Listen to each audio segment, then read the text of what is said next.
Righto, let's go.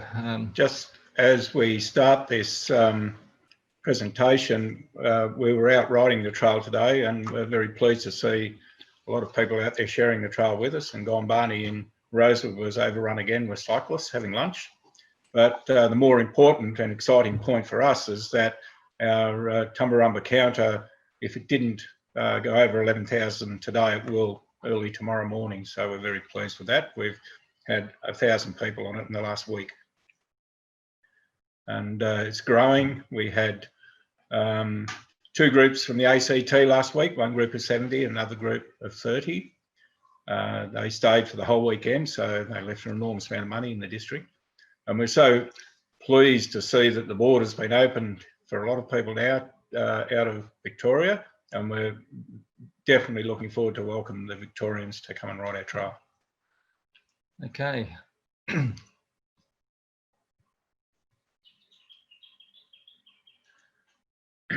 That area there, the bridge we just saw, was Manus Creek Bridge, Saltpit Creek Bridge. And we have restored 3 of the original trestle bridges basically to their original status. We did cop a little bit of flack on that earlier to put in modern bridges beside and the like, but we're very lucky to be able to get an exceptional group from Queensland to rebuild those bridges, and it cost us less to refurbish them than it would have been to build new bridges. And the response has been absolutely spectacular. So always think about what you're doing before you do it. That's near our trackhead at Figure Street, virtually impenetrable. It's been burnt. The local residents have dropped rubbish in there. It's full of blackberries and the rest of it. And hopefully we've got a photo now to show you. Oh, it'll get there. It will get there. That's how our original railway line was built. A lot of people just used picks and shovels. They used horses and carts and drays, and the whole trail was built by manual labour. A little bit different to these days. Now, there's just a few pictures. Do you think we were successful in changing things? So that's just below. Just slow it down.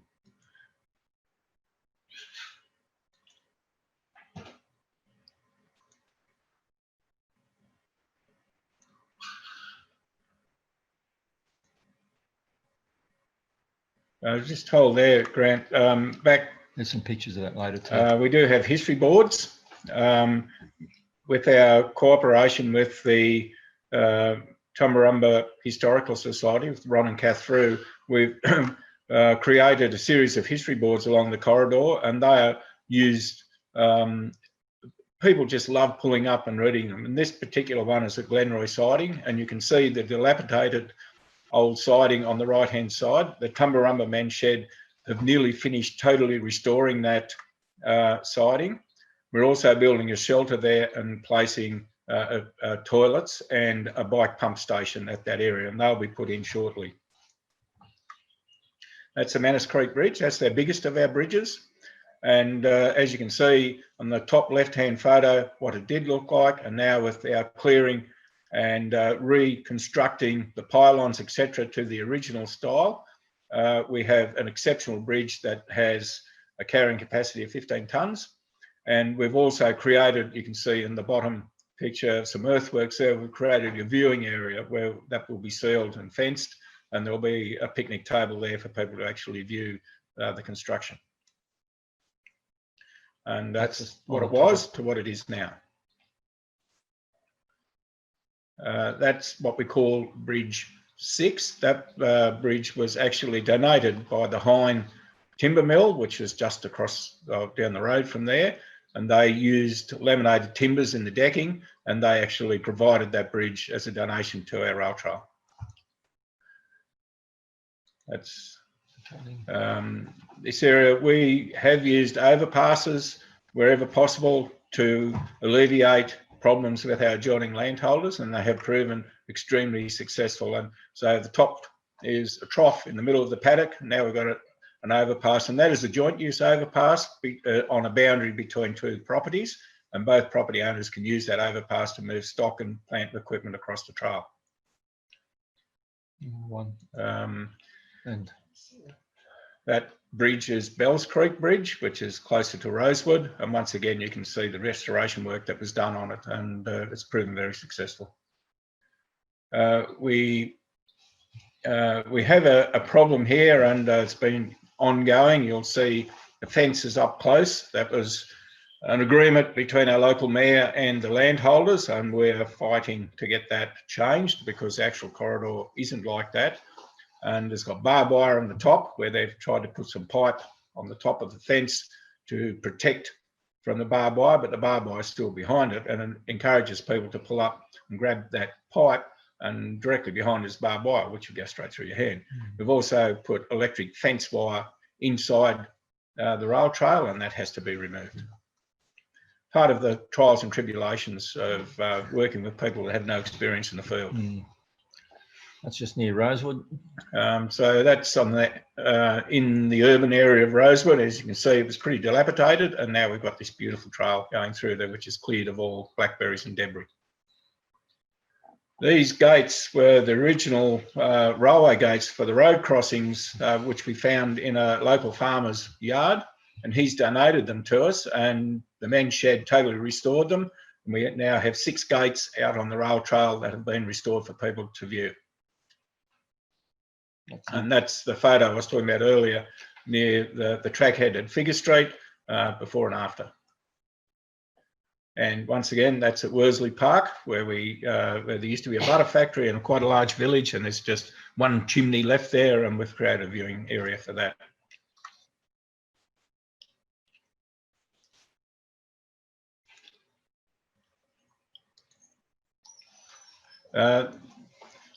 I was given, or Kathy and I were given, a VHS video of the Central Otago Rail Trail back in 2003, and that was the stimulus for us to try and get a rail trail in this area. And our original plan was from Wagga Wagga to Tumbarumba and Batlow to Tumut. And unfortunately, through a series of councils having to work with, and political upheaval, and also with the New South Wales Farmers Federation not being overly cooperative, we did have our battles. But I've Transplan and Mike Halliburton were just unbelievable in doing our first feasibility study for us, and they came back and did a detailed development plan for us in 2014. And through those two, the feasibility study and development plan, we were able to put a proposal to government. This is a rally we ran in Wagga Wagga back in 2007. And we had about 400 cyclists right up the main street of Wagga Wagga. And then we met at the Wagga railway station and had a rally there. And it was very, very successful. We did have one opposing landholder come along and make a bit of noise, but she saw the enormous amount of support that we had, and it did help in our drive at that stage.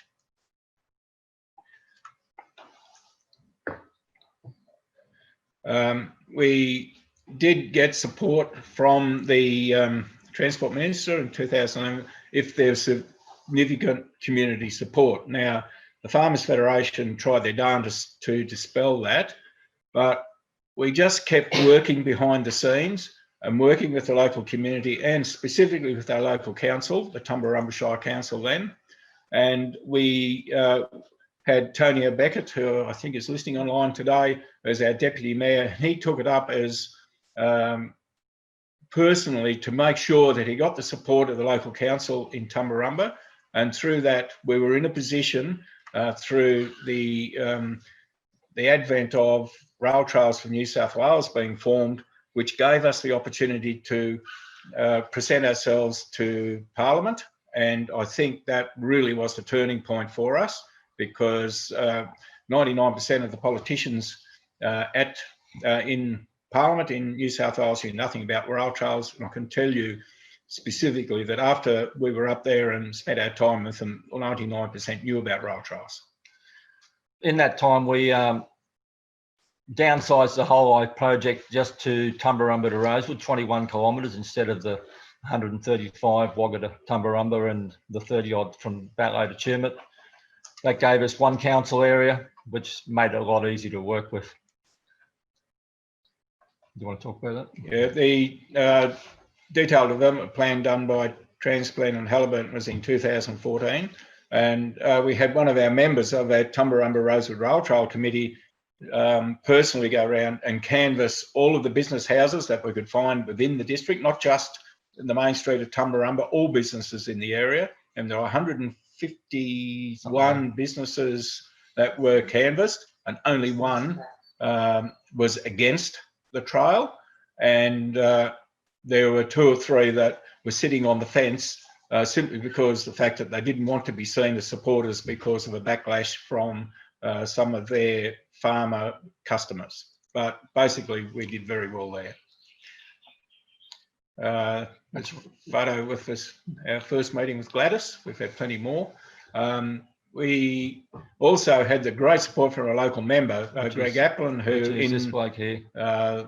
is second from the right in the left-hand photo. He is now our patron and is a very, very staunch supporter of our rail trail. And I must also state that our current member is Justin Clancy, is also supportive of our rail trail and is helping us in our endeavour to get other trails up and running in the area.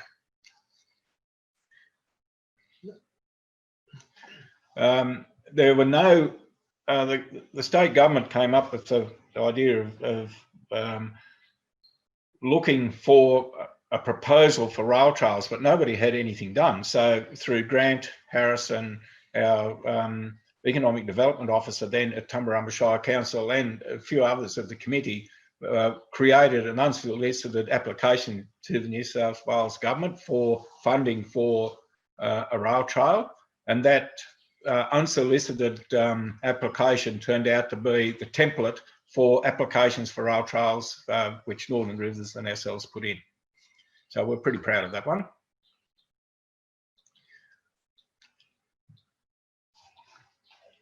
After getting the money, the government formed a multi-department committee with lots of different agencies to try to actually bring the thing to fruition. So we had money, but we weren't allowed to get onto the corridor because the corridor was still protected by legislation. In that time, Tumbarumba Council disappeared. We got an administrator when they merged us with Tumit. And after he disappeared, we had an election the following year for Snowy Valleys Council. So we had another council. In that time, Parliament actually officially closed the line, which was fantastic, which was a great thing for the area, but we still weren't allowed to build. There was the multi-government committee was still deciding on lots and lots of things. Took them another year to transfer the corridor from Crown Lands, and then that was from Transport to Crown Lands, and then they transferred it to Snowy Valleys Council to look after it, which meant lots of things could actually then start. Environmental survey, consultation, more consultation, actual boundary, bridge assessments, RMS, Roads and Maritime Services approvals, physical feature surveys. And eventually a design team was formed, which fortunately we were able to be part of. It took us a bit to get on there, but that was helpful. Which led to the start of 2019 when in March, construction finally took place. So it had taken quite a few years from when we were given the money, and then also when the line was actually closed to when we could actually start construction. And in April of last year, there was a sod turning ceremony. I was actually in New Guinea, so I missed it, but I believe some of the Rail Trails Australia people were there. Yep. With quite a few others, which was a good day, I've been told. 2020, while I was still trying to finish the thing off, we decided to get some bushfires in the area, which caused problems. And then COVID came along, and then April the 4th, we were able to do a virtual opening, which I imagine many of you actually sat in on our virtual opening, which is unusual for a trail to be actually open virtually, but it allowed people to get onto the trail. Throughout the process, we kept spreading the word. We kept trying to inform people of what it's all about, and obviously correct misinterpretations, which there are plenty of thereof. Keep selling the idea, and the most important that we found was to avoid confrontation.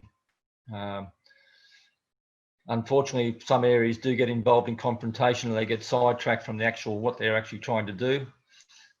Fortunately, we were able just to keep pushing on and keeping people heading in the right direction. And the basic lesson to be learned from that is if people do want to confront, don't take them on. Just continue to put forward positives in regard to what you're about to do. And if people do ask questions of you, don't answer them immediately. Say that you'll take that on board and get back to them. And normally that diffuses any issues that can occur. And we've basically found that to be probably the most successful move we made, is not to be confronting in any way in what we did, irregardless of how people, some attacked us, but how they came to us. We always stood aside and came back to them with a positive status or did not respond at all. So there's just a couple of pictures of get-togethers with various people.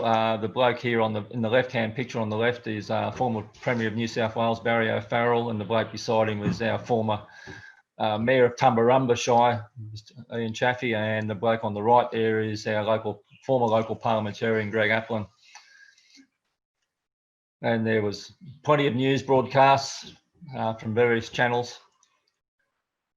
And we were also, in the whole through the process, we were always reminding people that we were actually trying to preserve the rail history, not destroy it, which is most important.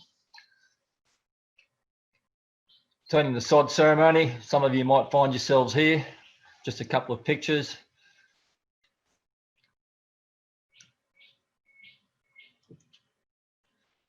Right, in the project, a massive positive that we've got out of it is the amount of community support, particularly from the Historical Society, the Men's Shed, and Landcare, and there are many other community groups.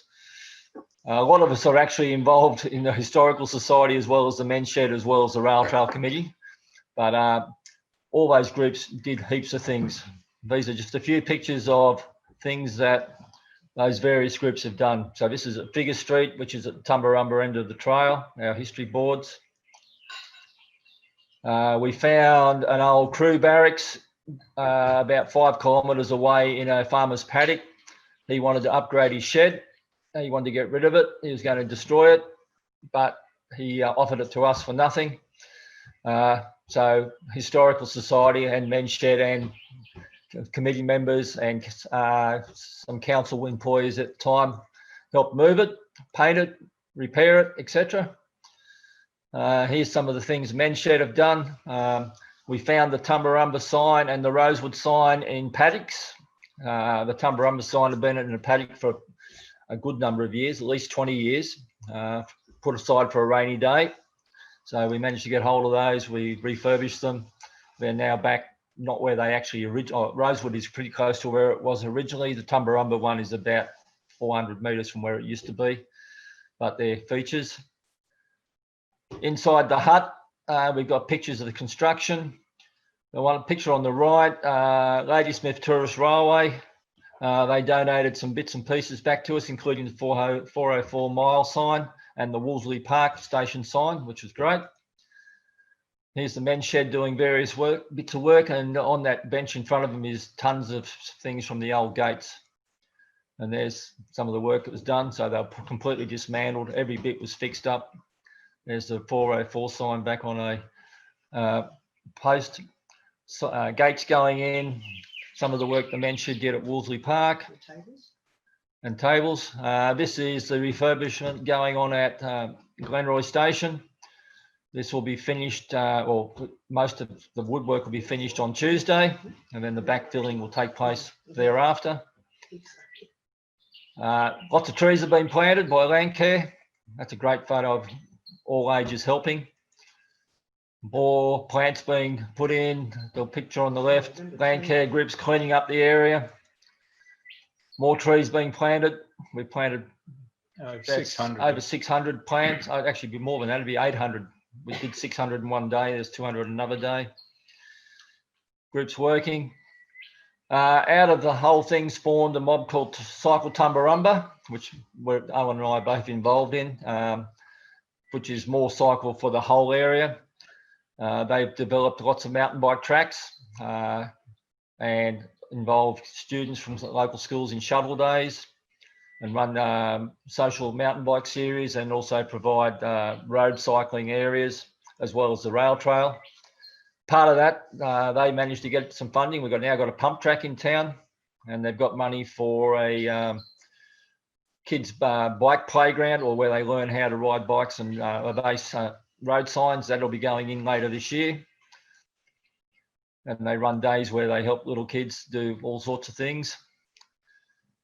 Our trail was designed for a wide range of users. So it's sealed so that anything that's got a wheel can go on it, as long as it's not motorised. So no cars or motorbikes, but this little scooter there's all right. We've had penny farthings, a number of penny farthings on the trail. This picture on the left, that's an electronic motorised wheelchair user. And Carl there, he just took part in raising money for, was it cancer? Great Cycle Challenge. Great Cycle Challenge.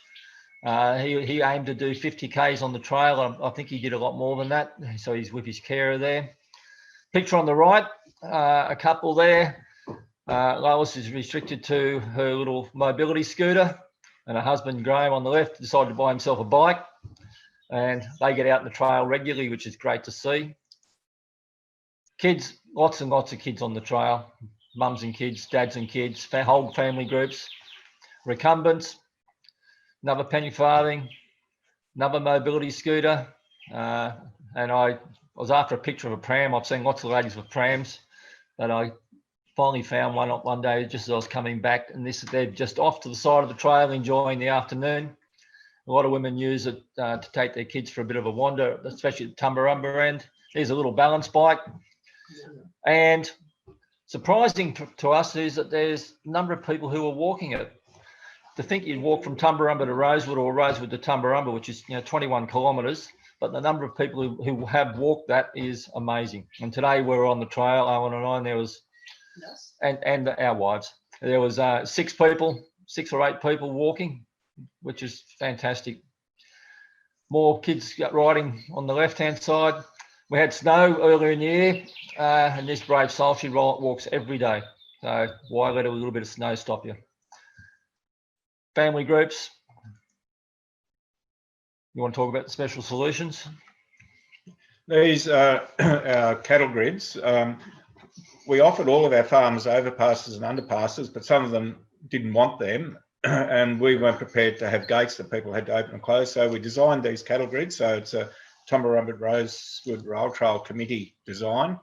And we have 3 versions of those grids now. Some of them are drive over, some have gates beside, but they have been proven very, very successful. And you'll see in the right-hand side there, we have a gate which is easily open for people who don't want to use the grids, or people on mobility scooters or walkers of the like. They can just open those gates and they're sprung, and they just swing back and close themselves.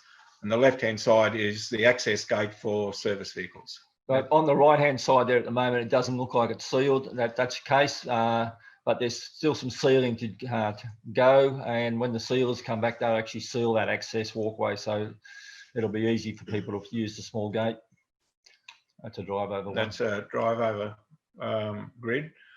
But the overpasses, we have some of the farms are biosecure farms, and with the overpasses there is absolutely no interaction between the landholder, his stock, and the cyclists or walkers, whatever. So it's got rid of any biosecurity problems that any of our adjoining landholders could consider. We had a dam on the side of the road there in the sort of centre bottom of the photo. You can see a dark patch. That's where the drainage is, and the water drains through a grid there and goes underneath the rail trail. And even in the flooding rains we had 3 or 4 weeks ago, it proved very successful. The bridges are totally reconstructed, other than some of the timbers. And we were lucky enough at Sawpit Creek Bridge to get the contractors to use the original timbers, as can be seen there on the bottom right. we created a picnic area, the bridge timbers, and there isn't a day we ride on the trail that there aren't people sitting there having a picnic. Do you want to talk about this, Deb? So currently we have over 3,800 Facebook followers on our Facebook page, and they interact. The majority of things are very positive. We rarely these days have any negative comments. So we like to share photos and stories and good news stories on our Facebook page. So if you're not following us, please do so. The same with Instagram. We're on there as well. Google Maps, we get a lot of people putting in questions of how to ride the trail, where is it? And Google Maps gives us that operation as well. Blogs, we have a lot of people coming to ride who are also bloggers, and so they're writing posts about it and sharing those with us. Lots of other media. We've been in so many magazines and promotional things around the area and outside the area for New South Wales destinations, and that's been really, really popular. The best one though is word of mouth. Every time we go out on the trail, we stop and talk to people and we ask them where they've come from, how they found us, and they just love talking to us and telling us how it's been. The best thing too with the Rail Trails Australia site, they have linked to a blog post that I wrote about as a guide to the on my blog, Deb's World. And from the Rail Trails Australia site, I've had over 850 referrals to my blog post, and in the short time that it's been up on their website. So I really thank you for driving people to my blog as well and sharing the rail trail. There's lots of newspaper articles, especially in the Tumbarumba Times. We have a very good young lady who writes stories, but some of the other things are there in various other publications. So you grab hold of that, and whenever you get a chance to publicise yourself, you do. With Facebook, we've noticed that don't overpost. Some sites post things, heaps of things every day. It's just too much. It's better off to post once a week or once every couple of days if you can. We've got a bit of a problem here at the moment because there's a couple of us who can post on Facebook, and sometimes there's two people posting at the same time, but we're trying to get over that. We've found that if you post something on Facebook, it's best to post with a photo. If you just post a bland story, it doesn't do it anywhere near as well as if there's a photo with it. We've also noticed that if you share somebody else's post on your page, it doesn't do anywhere near as well as something you post. And anybody who likes a photo or a story that we put up, we ask them to invite them to like our page, and that seems to be working as well. As Deb just said, I put this together a few weeks ago or a week ago. We've now got over 3,800 likes. Many of you would have seen the virtual opening. Over 22,500 people actually watched that video, and there was a reach of over 42,000. So that tells you that there's a lot of people out there interested in rail trails, which is terrific. Most of our posts reach 4,000 plus people. It's amazing. And as Deb said, just everything's positive. Also building support base, brochures. Our local tourist girl for Snowy Valleys, we've got her on board, and she's put together some brochures, brochures on the trail, which are great. People have commented on our cycling jerseys. There's bandanas available. One of our members, also the Historical Society president, Ron Frew, wrote a book called Recycling Rail about the history of the railway line and also actually building the trail and other merchandise. And everything is popular. We're out on the trail today, and somebody wanted to know, how can you get one of those jerseys? I want to buy one now, which is fantastic. And as Deb said, you chat and you chat and you chat. If you haven't seen Recycling Rail, you can go to our Facebook page. That's worth getting a hold of. The Historical Society has also been, as well as doing things, is very pro the rail trail, and they put a calendar out each year. Last year's calendar had the old Manners Creek Bridge with a steam train going over it. This year's trail calendar has also got the rail trail on the front cover, which is a great thing. Okay, before the rail trail, what the corridor looked like. what transplant predicted it would look like and what it actually does look like now. We've got a couple of shots. So top left-hand corner, that's what it looked like. What Mike, the two Mikes thought it might look like after it got built, and what it actually does look like. And if you look at the tree, it's the same tree. It just so happens that nobody envisaged it would actually have a stock crossing. Well, there was a stock crossing because there's a gate, but instead of that, now we've got a grid, so cyclists and walkers can just go straight through. And if a farmer wants to use it, he can close his gate and go across, and there's no real interaction. You might have to wait half a second while he drives across. A cutting near Tumbarumba, very pretty here on the left. What it looked like, and that's very close to where it is now. Very similar, a nice area. This is Bells Creek Bridge, which is near Rosewood, and it's come up fairly good. As we mentioned earlier, we had bushfires on the 31st of December, which are horrendous here, and early January. They didn't impact on the trail as such. They were on the eastern side of town. The western side of town was okay. Done horrific damage on the eastern side. This is the Big Hind Timber Mill. It's one of the largest in the Southern Hemisphere. There was real concerns on 3 separate occasions, the 31st of December, the 4th of January, and the 9th or 10th of January, that it was going to go because the fire was predicted to come back from the south. So they bulldozed this beautiful forest and bulldozed that, so they had a fire break. Sometime in the future, hopefully that'll get cleaned up because it hasn't been cleaned up yet, but hopefully it'll be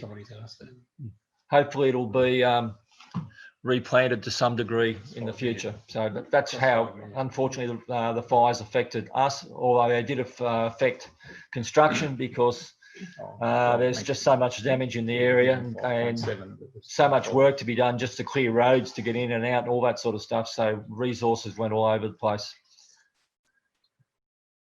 Where to from here? This is a tough job for us. As we mentioned earlier, the council actually have to look after the trail. We're only advisors, unfortunately. So we're trying to keep them on track. We're going to keep trying to enhance the trail, which as most people are, which means more trees, more shrubs. The men's shed have got hold of an old carriage, which was donated to them. And they're working hard on it. And it will be placed as a static display at Figure Street and it'll be used basically to show memorabilia, and one end will be a change room. The boss of the men's shed, he's a terrific bloke and he seems to have contacts everywhere, and who knows what he'll get next. So he's always on the lookout. We also want to lengthen the trail. As we said earlier, we shortened it just to one council area. So we'd really like to go from Rosewood to Humula, which is another 25 Ks. And some of you have been up here and know about the S-bends. Well, they call it the downfall, just the other side of Rosewood, which is a beautiful piece of work. So that'll be included. When that happens, who knows? And then also Humula to Tarcutta. So we really want Tumbarumba to Tarcutta as a bare minimum, and eventually maybe one day continue on down to Wagga. And most importantly, keep the standard. It's a very high standard at the moment. We want that standard kept. Unfortunately, a few springs have reared their ugly heads in the last couple of weeks after a very dry spell, and then now there's some water running, so there's some things that have to be fixed, and there is one area out at Rosewood which is fairly poor at the moment. It's only a short, very, very short section, but it needs to be repaired, and council are onto that. We're onto them to fix it, so hopefully that happens soon. And keep educating people. You want to talk about this? Yeah, if you're proposing a rail trail, and we've had lots of consultation with people from the Bombala to Queanbeyan and the Captain's Flat, Bungendore, with Northern Rivers, and with Gundagai, Cootamundra, and also with the New England Rail Trails. We're continually talking with those people, because if you don't share your ideas and issues, you never get anywhere. And we're working overtime to make sure that we try to make sure that the people that are proposing to do rail trails don't make the mistakes that we made. We all make mistakes, and we're trying to alleviate that. And we're working very diligently with them in making sure that we stick to the idea of not just take in what people's issues are and not confront them. And I think that's probably the best way. It's a multi-use trail. Everybody can use it, and believe it or not, one of our most strongest opponents is riding the rail trail on a daily basis and absolutely loving it, and his wife is running on it on a daily basis and absolutely loving it. So we are getting some of our strongest opponents now seeing the enormous value in it. And just for a costing basis, we were allocated through the state government $5.7 million to build our trail, and we're currently $700,000 under budget. So we've come in very strongly under budget, and what we're doing now is we're trying to change the deed of the money a little bit so that we put extra infrastructure in to make it more comfortable for people. We already have been allocated funds to put in extra toilets and parking areas, and to give the men's shed money to build rebuild two of the sidings, which you saw one that was happening already. So we're very pleased with the fact that by the committee continually questioning the work that was being done and making sure that what was promised was being created, we've achieved our goal with a fair bit of money to spare. I hope you could read all those things as I just flick through them fairly slowly. One in there, take lots of before photos. It's amazing how you want a picture of something and you haven't got it because you don't have the before photo. So if somebody's preparing to do a trail, just get out there and take as many photos as you possibly can of it. And then every stage as it goes on, as they're building it, and then when you finally get it done, and then in all the different seasons. And particularly for New South Wales people, if it's going to be on government land, the council will have control of the trail, because it'll be passed over from Crown lands in trust to the council to look after. It won't go to a private organisation. So you've got to work with your council, and you've got to educate those who have rail trail responsibility inside that council. Lots of councils have lots of people who are pro rail trail and know what's going on, but unfortunately there are lots of councils who have people who have no idea. And most importantly, remember these blokes from back in 1900. That's how we felt most of the time. That's how it works. You've got to put a lot of effort, and it takes a lot of time. Right, Damien asked that we put in some pictures of the trail just to show what it looks like now and publicise it. So it's 21 kilometres. It's extremely high profile at the moment. It's very well known throughout most circles. It's very popular on Facebook and Instagram, and anybody that's on it just can't stop talking about how good it is, which is great for us. Our local businesses have seen huge increase in business. There was one group, another rail trail company group here recently. They took some video and they interviewed some people, and there's another one coming to do some interviews. So hopefully there'll be a couple of videos shortly. We've been we wanted to do it, intend to do it, but we just haven't had time. There's some new businesses have already started, which is terrific. And the bottom one, that came out of COVID. And the bushfires. And bushfires. People in Victoria would understand that when you're stuck in home and all you can do is get out and do a little bit of fitness somewhere once a day and not too far from home. The rail trails proved beneficial, and there's unbelievable number of people in Tumbarumba and Rosewood who have actually gone and brought bikes. Never intended to ride a bike, but now have gone out and bought all sorts of different bikes and are riding the trail regularly or walking the trail regularly. And it was great for mental health, and I imagine that will continue into the future. Our counters, as Owen had mentioned earlier, it was 9,000 mid-October. It's now basically 11,000 tonight or tomorrow, very early tomorrow morning. Visitors come from everywhere. We've had people from Queensland, all over New South Wales. We've had a few Victorians. We expect heaps of Victorians in the near future. And we've had lots of visits from lots of rail trail groups. And we spoke to one group at length today who just happened to turn up. They didn't actually, they just came to have a look, and then they found out we're involved. So we talked for quite a while about things. These are a few pictures. This is Figure Street, the Tumbarumba end. This is the Manners Creek Bridge on a beautiful winter's morning. Frosty. There are a few people around who have got drones and have been taking drone shots, and have been sharing them on our Facebook page, which is terrific. Here's the trail here, heading off into the distance. Tumbarumba's down up the top of the picture. Rosewood's back in the bottom. Another cold winter's morning.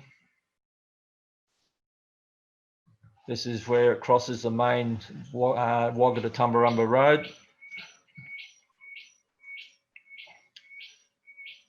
Just the one on the left is at Wolseley Park station area. One on the right is heading down towards the Manners Creek Bridge. If you head off the trail, just 200 metres off the trail and Glenroy Hills Road, which is around the middle, you get that view on the right day and at the right time of year. And you'd also get views on the trail from Rosewood of the Alps. One morning, when was that? That was in September. We got a very good snowfall.